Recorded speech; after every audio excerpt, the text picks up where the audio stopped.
Hey guys, what is going on, and welcome back to another episode of our Road to Glory career mode with St. Pauli. This is episode number 26, and I've started today's episode off by showing you the poll results after I asked you guys in the last episode, what should we do with Iker Casillas? Of course, in the last episode, Leno signed a pre-contract thanks to your suggestions, and then proceeded to have a man-of-the-match display against us in the loss against Leverkusen. As I did say, Casillas is probably going to retire next season, as he is 36 and his contract's are coming in the next year as well. And as you can see, over 4,600 of you did vote. I appreciate it very much, but 66% of you said sell him now and cash in ASAP. So because of that, I've put David V on the transfer list. I've put Iker Casillas on the transfer list, the 79 rated goalkeeper, and straight away a bid came in from Real Betis, the Spanish side. They want to take him to Seville and let him retire in his home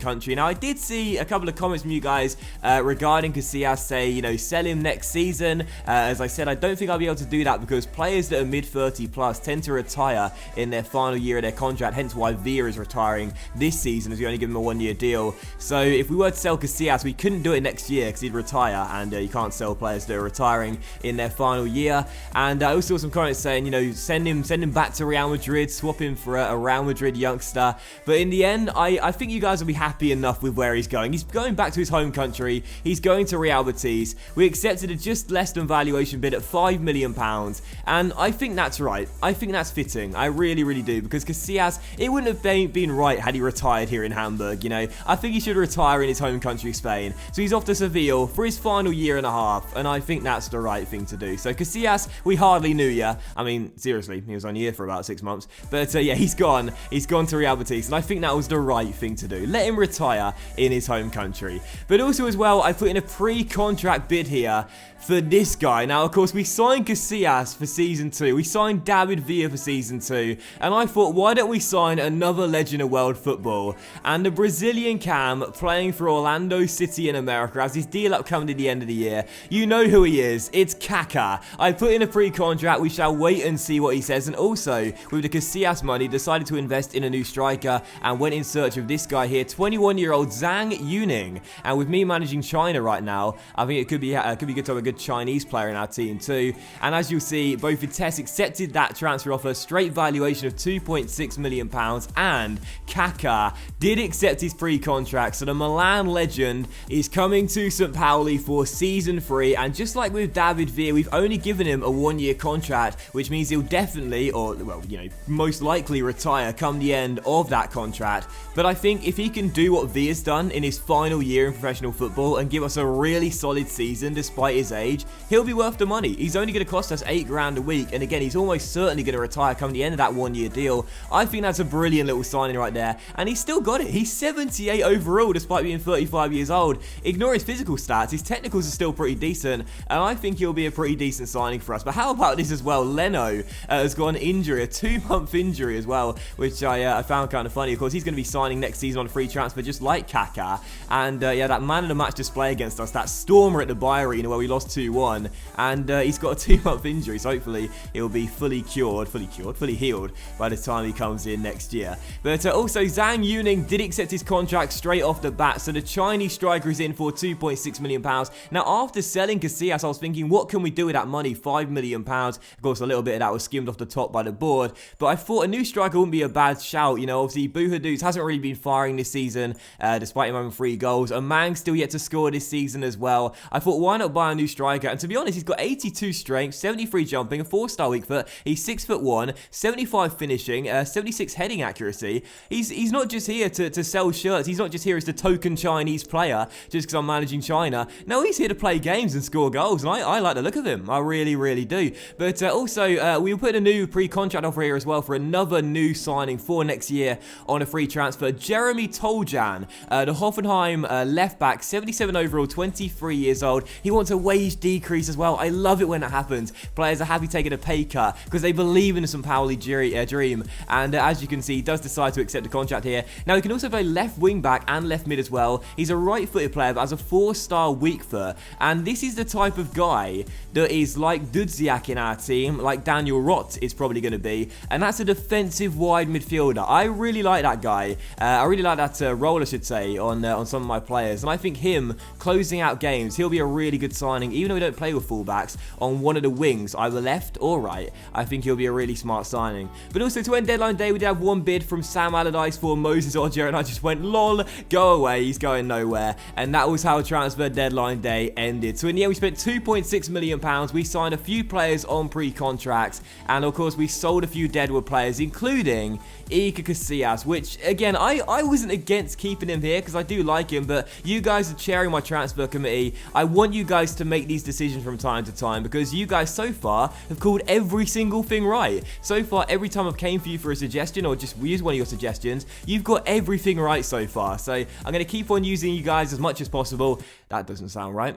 And, you know, I think you guys are going to call it right with Casillas as well. He's been good, but it's time to invest in the future with Justin Bilo now being our number one. But anyway, deadline day did end then, and also you can see our transfer history here as well. So a quick question for you guys. How would you rate our transfer business out of 10 in January? I've got to say, I think we did really, really well. You know, a few players coming in next season on pre-contracts, like Vilena, and of course Leno, 88 rated, Kaka, Toljan as well.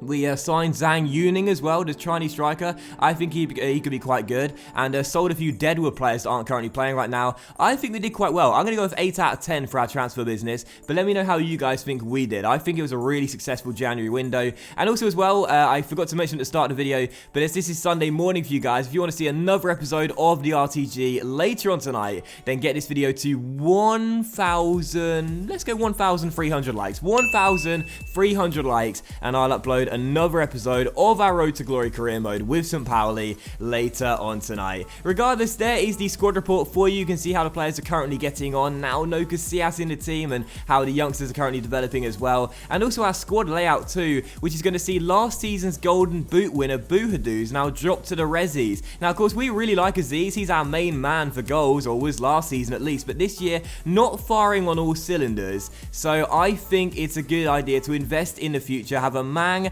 and also Zhang Yuning, the new striker, on the bench, and then have Hara and Villa as our strike duo, because those two are playing well together right now. They're really in sync, the veteran and the youngster, and have Bouhadou's as our 5th choice striker. How he has fallen, right? And speaking of youngsters, after selling Casillas, of course, we know Bilo is now going to be our number one until the remainder of the season, and he came to us pre-game today against Bayern Munich here at the Minotaur, saying he thinks he'd be a great replacement for the vacant Casillas spot, and I was like, yeah, I know, mate, that's exactly what we planned all along, but appreciate you coming and suggesting you should be the number one anyway. But regardless, he will make his Bundesliga debut here as we take on Bayern Munich for the first and only game of today's episode at the Minotaur, coming on the back of a draw against Schalke and a loss against Leverkusen. Only one win in our last 4 games, now taking on the strongest team in Germany. It's not exactly the opponent we'd look to face as we try and get our form sorted, but I'm up for the challenge, and I'm hoping that Bilo will play quite well on his Bundesliga debut as well. Bayern Munich, the first and only game of today's episode, we drew in a reverse fixture at the Allianz where we led twice. Hopefully today, if we get in front, we'll stay in front and collect a big 3 points. Come on, St. Pauli.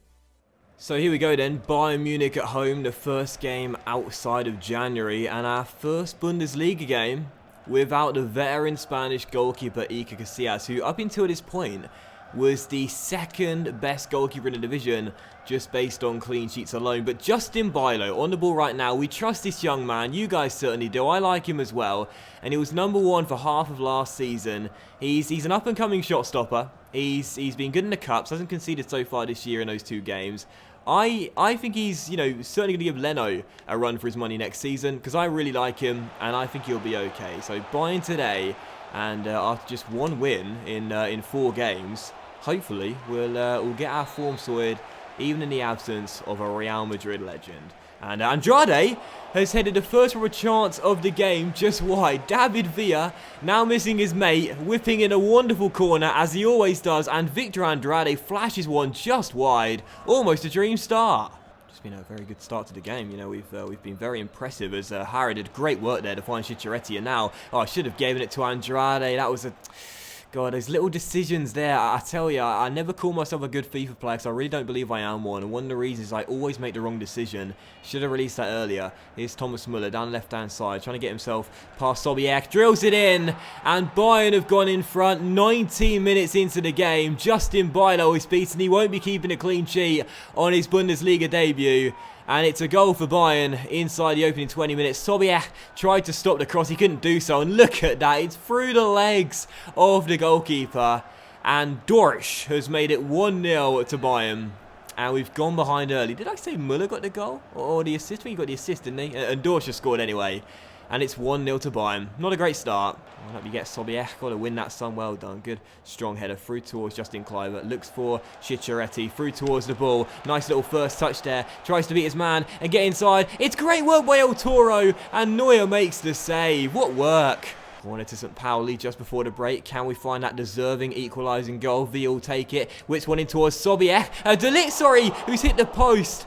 And it's cleared by Bayern. Oh, off the post there. Another sensational delivery from David Villa. But unfortunately, De Ligt hits the post.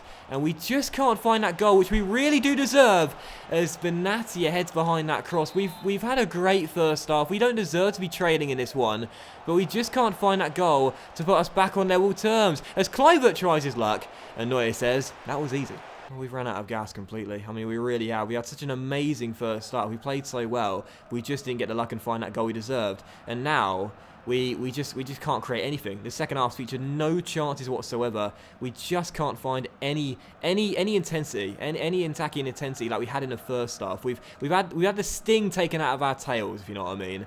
And because of that, Bayern, as things stand, are gingerly strolling to a 1-0 victory, unless they could make it 2. Sanchez crosses to the middle, and Kai gets it clear. But it's not fully dealt with. Robin on the ball, through towards Benko. The engine is there, and he plays it long. Oh, come on. We've got to find some sort of attack build-up. I mean, we've done nothing in this half, and it's so disappointing. And now Bayern could be through here. Romelu Lukaku turns, shoots, hits the post, and it's still not fully clear as Bayern are going to search that second. And if anyone's going to score a second, again, you would think it's going to be Bayern.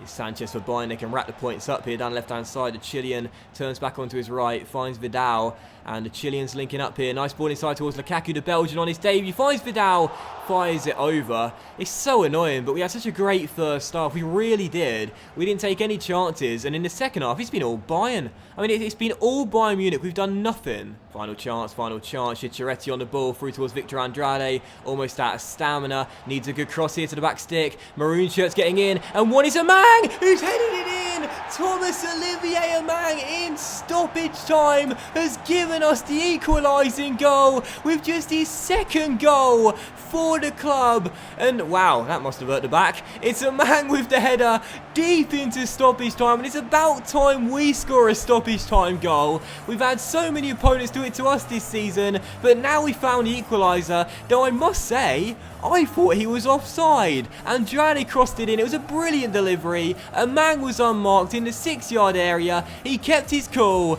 and he heads it in. 1-1, and we've got ourselves the draw. And I want to have a look on the replay to see if he's offside, but for some reason it's greyed out.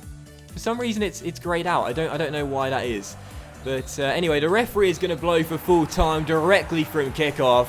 And maybe the linesman did give us a bit of good fortune there by keeping his flag down. I guess we'll see if we can see in the match highlight section, because I was sure he was offside. However, in the end, we're just glad to get the point. At least we get something. It's true, it's only 1 win in 5. We've drawn more games than 1 all season long, but at least we got ourselves a point.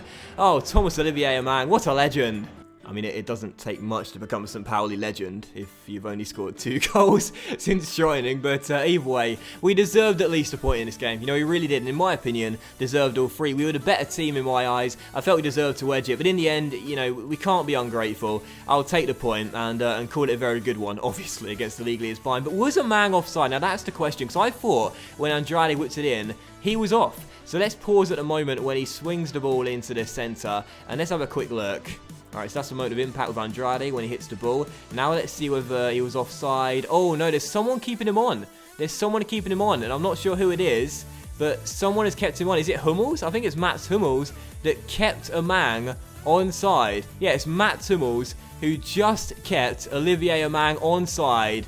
He just delayed stepping up by a fraction of a second, and we capitalised. Big moment, big goal. And I'll give man the match to the guy that whipped in that sensational cross, Victor Andrade, who's been one of our best players this season. And he's got quite a few assists already this year. In fact, he's in the top scoring, top assist charts. And he's been a really, really good signing for us. So 1-1 the final score. A big point game for St. Pauli. And, oh my word, we left it late, but I'll certainly take it. Better late than never. And that will end today's episode of our Road to Glory career mode with St. Pauli, guys. So a massive thank you for watching. I really hope you have enjoyed it. Don't forget 1,300 likes and I'll upload another episode of our RTG later on tonight after the football. So there is your challenge, 1,300 likes, and another video will go up later on tonight. Whoops. Much love to you all. Have a fantastic Sunday, and I'll see you for the next episode of the RTG, hopefully later on tonight.